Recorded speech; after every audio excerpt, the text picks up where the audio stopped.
இயேசு கிறிஸ்துவில் பிரியமுள்ள சகோதர சகோதரிகளே, அன்னையுடைய அன்பு பிள்ளைகளே, இயேசுவின் இறை நாமத்தில் உங்கள் அனைவருக்கும் என் இனிய காலை வணக்கம். இன்று வெள்ளிக்கிழமை திருதி ஆண்டவருக்கு ஒப்புக் கொடுக்கக்கூடிய அற்புதமான உன்னதமான நாளிலே நம்முடைய குடும்பத்தாரையும் திருதி ஆண்டவருடைய பாதத்துல ஒப்புக் கொடுப்போம், சமர்ப்பிப்போம். இன்றைய நாள் இனிய நாளாக ஆசீர்வதிக்கப்பட்ட நாளாக அமையட்டும். நீங்க எல்லாரும் நல்லா இருக்கணும்.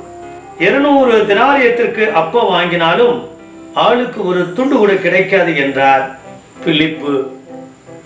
யூதருடைய பாஸ்கா விழா அண்மையில் இருக்கின்ற சமயத்தில் இயேசு செய்த ஒரு மிகப்பெரிய அற்புதம், மக்கள் மத்தியில் மிக ஆழமாக பதிந்த ஒன்று, அப்பத்தையும் மீனையும் பழுகி பெருகி செய்த அற்புதம்.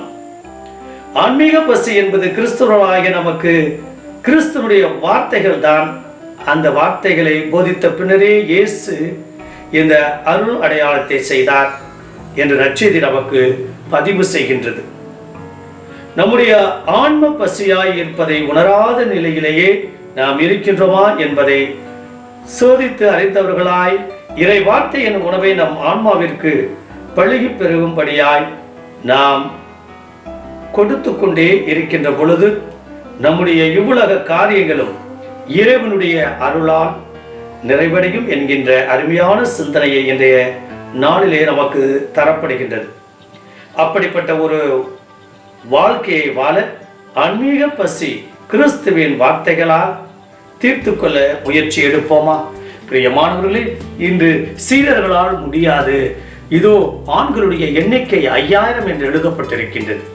5 கோதுமை அப்பங்களையும் 2 மீன்களையும் கொண்டு ஆண்டவர் ஏதோ அற்புதங்களையும் அதிசயங்களையும் செய்ய பார்க்கின்றோம்.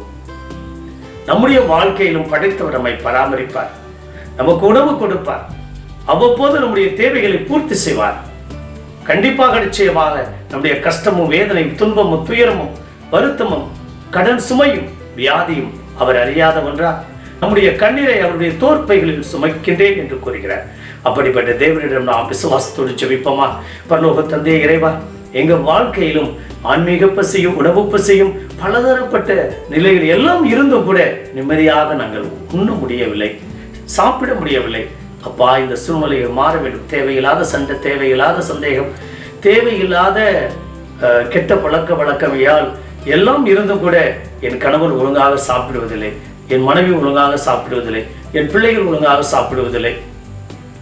அடிக்கடி மருத்துவ ரீதியான செலவுகள், எதிர்ப்பு சக்தி இல்லாத ஒரு சூழ்நிலை,